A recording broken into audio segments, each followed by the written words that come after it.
जी नमस्ते, मैं हूँ राकेश और स्वागत है आप सभी का हमारे YouTube चैनल एजुकेशन फायर पे। बीपीएससी टीआरई 4.0 एग्जाम को ध्यान में रखते हुए हमने एक सीरीज प्रारंभ किया है। सीरीज का नाम है मास्टर जी सीरीज। ठीक है, क्या नाम है? मास्टर जी सीरीज है और हम जनरल पेपर की तैयारी कर रहे हैं। बिहार का जो पेपर है वो आपका लमसम 120 नंबर का आएगा। 120 नंबर में से आपको जो बेस्ट स्कोर बना करके देगा वो देगा जनरल पेपर।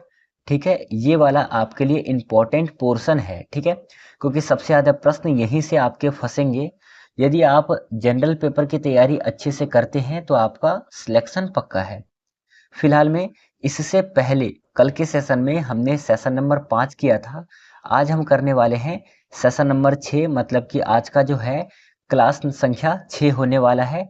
जीके जीएस का संपूर्ण निचोड़ करेंगे, देखेंगे आज के सेशन में जो भी इम्पोर्टेंट प्रश्न है। हालांकि आज का जो सेशन होने वाला है वो इतिहास को लेकर के होने वाला है। जो भी बिहार का इतिहास है इन सभी प्रश्नों से रिलेटेड हमारा आज का सेशन होने वाला है। चलिए समय खराब न करते हुए आज के सेशन को प्रारंभ करते हैं। और पहले नंबर का प्रश्न जो है वो है, नालंदा विश्वविद्यालय किस लिए विश्व प्रसिद्ध था? नालंदा विश्वविद्यालय किस लिए विश्व प्रसिद्ध था? सही आंसर होगा इसका ऑप्शन नंबर सी, बौद्ध धर्म दर्शन के लिए प्रसिद्ध था नालंदा विश्वविद्यालय। सबसे पहले एक प्रश्न यहाँ से आपका बनेगा, नालंदा विश्वविद्यालय की स्थापना किसने करी थी? आपका उत्तर हो जाएगा कुमारगुप्त ने करी थी। यहाँ से एक और चयन बनेगा। हमने यहाँ पर बात की गुप्त की, तो आपको याद रखना है गुप्त वंश के जो संस्थापक है। ठीक है, गुप्त वंश के संस्थापक कौन है? संस्थापक हो जाएंगे आपके श्रीगुप्त। गुप्त वंश के संस्थापक है। ठीक है, ये प्रश्न भी आपको याद रखना है। ये प्रश्न आपको अपने कॉपी में नोट डाउन कर लेना है। ये यहाँ से 3 प्रश्न बने, तीनों ही प्रश्न आपके लिए इम्पोर्टेंट है, आपके एग्जाम में पूछे जा सकते हैं। चलिए अगला प्रश्न देखना है आप सभी को। अगला प्रश्न है, नालंदा विश्वविद्यालय के विनाश के क्या कारण थे? विनाश के कारण क्या थे? सही जवाब है ऑप्शन नंबर ए, मुसलमान। विनाश जो है किसने किया था? मुसलमानों ने किया था। और नाम पूछे आपसे तो आपको याद रखना है बीके। बीके का मतलब क्या होता है? बख्तियार खिलजी। ठीक है, बख्तियार खिलजी, ये नाम आपको अपने कॉपी में नोट डाउन कर लेना है। चलिए अगला प्रश्न देखना है आप सभी को। आज का तीसरे नंबर का प्रश्न है, बिहार आने वाला पहला अंग्रेज यात्री कौन था? नीचे आपके लिए 4 ऑप्शन दे रखे हैं। चारों ही ऑप्शन में से बिहार आने वाला पहला यात्री कौन था? पहला अंग्रेज यात्री कौन था? सही उत्तर है पहला अंग्रेज यात्री था option number D, Ralph Fitch. ठीक है, ये आपको नाम याद रखना है कि बिहार आने वाला पहला अंग्रेज यात्री कौन था। तो अंग्रेज यात्री था Ralph Fitch. Option number C D correct answer है। चलिए अंतिम प्रश्न है, सॉरी अंतिम प्रश्न नहीं, चौथे नंबर का प्रश्न है, अंतिम मौर्य सम्राट था। नीचे आपके लिए 4 ऑप्शन है, सही आंसर क्या होगा? देखिए इस वाले प्रश्न से आपके कई सारे प्रश्न बन सकते हैं, सो आप लोग ध्यान से देखना और समझते चलना। यहाँ पर क्या है? मौर्य है। सबसे पहले आपको समझना है मौर्य वंश की स्थापना किसने करी थी? तो इसकी स्थापना करी थी चंद्रगुप्त मौर्य ने। चंद्रगुप्त मौर्य ने इस वंश की स्थापना करी थी। ठीक है, किस वंश की? मौर्य वंश की स्थापना करी थी। किस वंश को हरा करके? तो आपको याद रखना मौर्य वंश से पहले जो आपका है नंद वंश का शासक था। ठीक है, नंद वंश का अंतिम राजा कौन था? नंद वंश का अंतिम राजा था धनानंद। धनानंद को इन्होंने पराजित किया, नंद वंश को समाप्त किया। नंद वंश को समाप्त करने के बाद आपका मौर्य वंश प्रारंभ होता है। और मौर्य वंश का जो प्रथम राजा है चंद्रगुप्त मौर्य है। पर इसको मौर्य सम्राट जो बनाया, यहाँ का राजा जो बनाया, इसको बनाने में किसका हाथ था? तो आपको इनके गुरु का नाम याद रखना है। गुरु कौन थे इसके? गुरु थे चाणक्य। अब यहाँ पर एक और प्रश्न बनेगा कि चाणक्य का अन्य नाम क्या है? कई सारे नाम है चाणक्य के, तो आपको नाम नोट डाउन कर लेना है। पहला है कौटिल्य, ठीक है। कौटिल्य के बाद आपका हो जाएगा विष्णुगुप्त, क्या नाम है, विष्णुगुप्त। और विष्णुगुप्त के बाद जो आपका तीसरा नाम आता है वो है चाणक्य, ठीक है। चाणक्य। एक प्रश्न और यहाँ से नोट डाउन करना, चाणक्य जो है, आपने एक बुक का नाम सुना होगा, अर्थशास्त्र। तो चाणक्य जो है अर्थशास्त्र के रचयिता हैं, ये भी आपको याद रखना है। मौर्य वंश का पहला राजा कौन हुआ, चंद्रगुप्त मौर्य हुआ है। और मौर्य साम्राट का अंतिम राजा कौन है, अंतिम राजा है बृहद्रथ। बृहद्रथ के सेनापति कौन थे, बृहद्रथ के सेनापति थे पुष्यमित्र शुंग। कौन थे, पुष्यमित्र शुंग, ठीक है।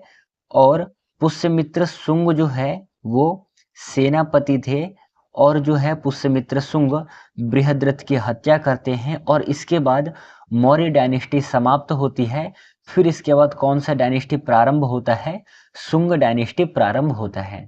तो ये जो है, जो भी मैंने आपको ये प्रश्न बताए हैं और उसके साथ साथ जो अन्य फैक्टर बताए हैं, ये आप अपने कॉपी में नोट डाउन कर लेना, ये आपके लिए काफी ज्यादा इंपॉर्टेंट रहने वाला है। अगला प्रश्न है, गुप्त सम्राट जिसने हुणों को पराजित किया वो कौन था।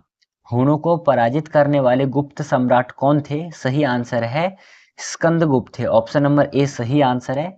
गुप्त वंश के विषय में हमने बात किया था, गुप्त वंश के संस्थापक कौन थे, संस्थापक थे श्रीगुप्त, ये आपको याद रखना है। ऑप्शन नंबर यहाँ पर इस प्रश्न का ए सही जवाब है। अगला प्रश्न है कि सम्राट अशोक के पिता कौन थे, मोस्ट इंपॉर्टेंट क्वेश्चन है। सम्राट अशोक के यदि हमें पिता को समझना है तो उससे पहले हमें और थोड़ा पीछे जाना पड़ेगा। कहाँ जाना पड़ेगा, हमें मौर्य वंश में जाना पड़ेगा, ठीक है। जैसे कि मैंने आप लोगों को बताया, मौर्य वंश के जो संस्थापक है वो कौन है, वो है चंद्रगुप्त मौर्य। ये नाम आपको अपने कॉपी में नोट डाउन कर लेना है। चंद्रगुप्त के संस्थापक है चंद्रगुप्त मौर्य, पर यहाँ के अंतिम शासक कौन है, अंतिम शासक थे बृहद्रथ, ठीक है। बृहद्रथ अंतिम शासक थे। चंद्रगुप्त मौर्य जो है, चंद्रगुप्त मौर्य का पुत्र कौन हुआ, चंद्रगुप्त मौर्य का पुत्र हुआ बिंबिसार। कौन हुआ, बिंबिसार। फिर एक बिंबिसार का पुत्र हुआ, बिंबिसार का पुत्र का क्या नाम था, सम्राट अशोक, ठीक है। सम्राट अशोक बिंबिसार का पुत्र था। तो यहाँ पर प्रश्न में क्या पूछा है, सम्राट अशोक के पिता कौन थे, सम्राट अशोक के पिता थे बिंबिसार। ऑप्शन नंबर यहाँ पर ए सही आंसर है। अब ये यहाँ पर बिंदुसार है, कई बार बिंबिसार और बिंदुसार ये नाम हमें कंफ्यूज करता है, सॉरी ये यहाँ पर थोड़ा सा गलती हो गया, क्षमा करना। बिंबिसार जो है वो हर्यक वंश से रिलेटेड है, ठीक है, हर्यक वंश से संबंधित है। इसका जो सही आंसर होगा छठे नंबर का, ऑप्शन नंबर डी सही आंसर होगा, ठीक है। यहाँ पर ये गलत हो गया है। चंद्रगुप्त मौर्य जो है इसके पुत्र का क्या नाम था, इसके पुत्र का नाम था बिंदुसार, और बिंदुसार का पुत्र था अशोक, ठीक है। यहाँ पर प्रश्न में पूछा है कि सम्राट अशोक के पिता कौन थे, सम्राट अशोक के पिता थे बिंदुसार। बिंबिसार और बिंदुसार दो अलग अलग नाम हैं और यहीं पर कंफ्यूज होते हैं, जैसे कि मैं हो गया। बिंदुसार जो है ये मौर्य वंश से संबंध रखते हैं, मौर्य वंश के राजा हैं, और बिंबिसार जो है वो हर्यक वंश के राजा हैं, ठीक है। दोनों में कॉमन सा डिफरेंट है। ये प्रश्न आपके लिए इम्पोर्टेंट है, कई बार यहाँ पर प्रश्न में फंसते हैं लोग, आप यहाँ पर न फंसो इसके लिए मैंने यहाँ पर आपको क्लियर कर दिया, ठीक है। ये आपको याद रखना है, अपने कॉपी में नोट डाउन कर लेना। अगला प्रश्न है कि अशोक के शिलालेखों में प्रयुक्त भाषा जो है कौन सी थी। जैसे कि आप सभी को पता है कि अशोक जो है शिलालेख के माध्यम से अपनी बातों को जनता तक पहुंचाने वाले पहले शासक हैं, और जो अशोक के शिलालेख है वो किस भाषा में लिखे गए हैं, वो लिखे गए हैं पाली भाषा में। और यहाँ पर लिपि की बात करें कौन सी लिपि है, तो लिपि है ब्राह्मी लिपि और भाषा है पाली भाषा। तो ये दोनों ही प्रश्न आपको याद रखना है, आपके एग्जाम के लिए इंपॉर्टेंट है। अगला प्रश्न है, वह स्रोत जिसमें पाटलिपुत्र के प्रशासन का वर्णन उपलब्ध है वह है, कौन सा है? सही आंसर है ऑप्शन नंबर सी, इंडिका नामक जो बुक है इसमें पाटलिपुत्र के प्रशासन का वर्णन है। इंडिका नामक बुक के लेखक कौन है? लेखक हो जाएगा आपका मेगस्थनीज। मेगस्थनीज जो है वो सेल्यूकस निकेटर का राजदूत था, और मेगस्थनीज जब पाटलिपुत्र आते हैं तो यहाँ पर अपने इंडिका नामक बुक में इसका वर्णन करते हैं कि पाटलिपुत्र जो है यहाँ पर जो शासक है, शासक जो है वो पालकी में निकलते हैं और इसके ऊपर बाजूबंद, सॉरी इसके आसपास जो है बाजूबंद महिलाएं रहती है सुरक्षा के लिए, और ऊपर जो है वो पैरोट सुरक्षा है। ठीक है, मतलब कि प्रशिक्षित तोतों का झुंड रहता है। इस प्रश्न का सही आंसर है ऑप्शन नंबर सी।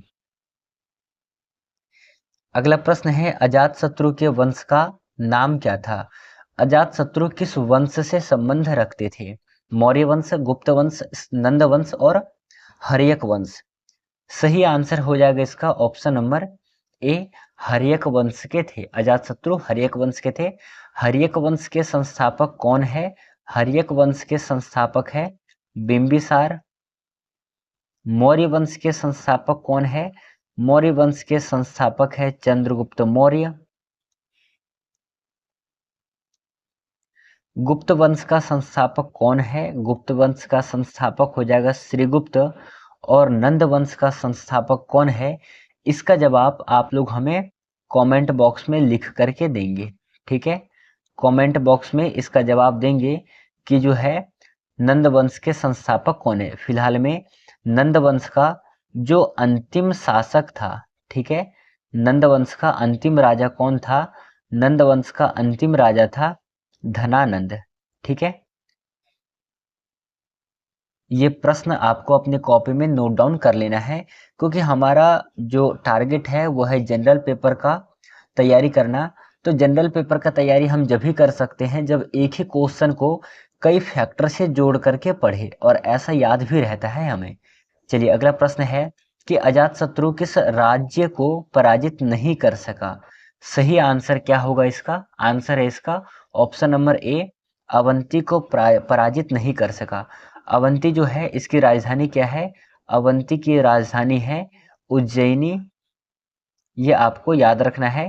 ठीक है, ये प्रश्न आपके लिए इंपॉर्टेंट रहेगा। चलिए अगला प्रश्न है, ईसा पूर्व छठी सदी में विश्व की प्रथम गणतंत्रात्मक व्यवस्था कहाँ की थी? ध्यान रखना है, विश्व की प्रथम गणतंत्रात्मक व्यवस्था पूछा है, कहाँ की थी? सही आंसर है ऑप्शन नंबर ए, वैशाली की थी। ठीक है, ऑप्शन नंबर ए सही आंसर है। अगला प्रश्न है, निम्न नदियों में से सबसे अधिक नदी पथ परिवर्तन किया है? कौन सी नदी सबसे अधिक बार अपनी नदी जो है पथ मतलब कि रास्ता परिवर्तन करती है? सही आंसर है इस प्रश्न का ऑप्शन नंबर सी, कोसी नदी। जैसे कि कल का जो सेशन किया था उसमें हम लोगों ने पढ़ा था कि जो कोसी नदी है उसे बिहार का शोक कहा जाता है। ठीक है, क्या कहा जाता है? बिहार का शोक कहा जाता है।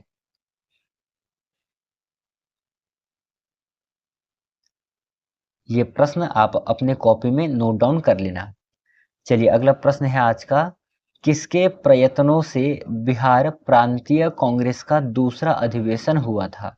सही आंसर है ऑप्शन नंबर सी, श्री दीप नारायण सिंह। ठीक है, नाम क्या है? श्री दीप नारायण सिंह। इनके प्रयत्नों से बिहार प्रांतीय कांग्रेस का दूसरा अधिवेशन हुआ था। अगला प्रश्न है, निम्नलिखित में बिहार के कौन से जिलों के कुछ इलाके पश्चिम बंगाल को दिए गए थे? ध्यान से पढ़ना है, पश्चिम बंगाल को दिए गए थे। सही आंसर होगा ऑप्शन नंबर बी, पूर्णिया और मानभूम। ठीक है, ये दो ऐसे इलाके हैं जो कि पश्चिम बंगाल को दिए गए थे। ऑप्शन नंबर बी सही आंसर है। चलिए आज का अगला और अंतिम प्रश्न है, साथियों यदि आपको ये सेशन अच्छा लग रहा है तो वीडियो को लाइक करना, चैनल को सब्सक्राइब करना और ऊपर आपको घंटे वाला बटन दिख रहा है उसे आप लोग ऑन कर लेना, ताकि आगे आने वाले जो भी क्लासेस हैं उसका नोटिफिकेशन सबसे पहले आपको मिले। चैनल को आप सब्सक्राइब कर लेना। एक बात और, जो भी छात्र तैयारी कर रहे हैं और उनके यदि मित्र तैयारी कर रहे हैं बिहार बीपीएससी टीआरई 4.0 की, तो उनके पास भी क्लास का लिंक शेयर कर दीजिए, ताकि वो भी इस वीडियो को देख करके अपनी तैयारी सुदृढ़ कर सके। चलिए इन बातों को ध्यान में रखिएगा। करेंगे आज का अगला और अंतिम प्रश्न है, स्वतंत्रता पूर्व बिहार में बड़े जमींदारों की राजनीतिक शक्ति बचाने का माध्यम था। कौन सा माध्यम था? आंसर है आपका आर्थिक स्थिति। ठीक है, आर्थिक स्थिति को ये लोग मजबूत करते थे और अपना शासन जो है जमा करके रखते थे। ऑप्शन नंबर जो है सी इस प्रश्न का सही आंसर है। इसी के साथ हमारा सेशन समाप्त होता है। कल जो है वो हम करेंगे सेशन नंबर 7। आज जो है सेशन नंबर 6 हमने कंप्लीट कर लिया है। कल हम करेंगे सेशन नंबर 7। सीरीज एक प्रारंभ किया है, सीरीज का नाम है मास्टर जी सीरीज। यहाँ हम जनरल पेपर की तैयारी करते हैं। ठीक है, जीके जीएस का कंप्लीट रिवीजन करेंगे। ठीक है, कौन से एग्जाम के लिए है? टीआरई 4.0। यदि आपको बिहार में शिक्षक बनना है तो आप हमारे चैनल से जुड़िए और जनरल पेपर की बेहतर से बेहतरीन तैयारी करिए। चलिए इन बातों को ध्यान में रखिएगा, चैनल को सब्सक्राइब कर लेना। मिलेंगे कल के सेशन में सेशन नंबर 7 के साथ।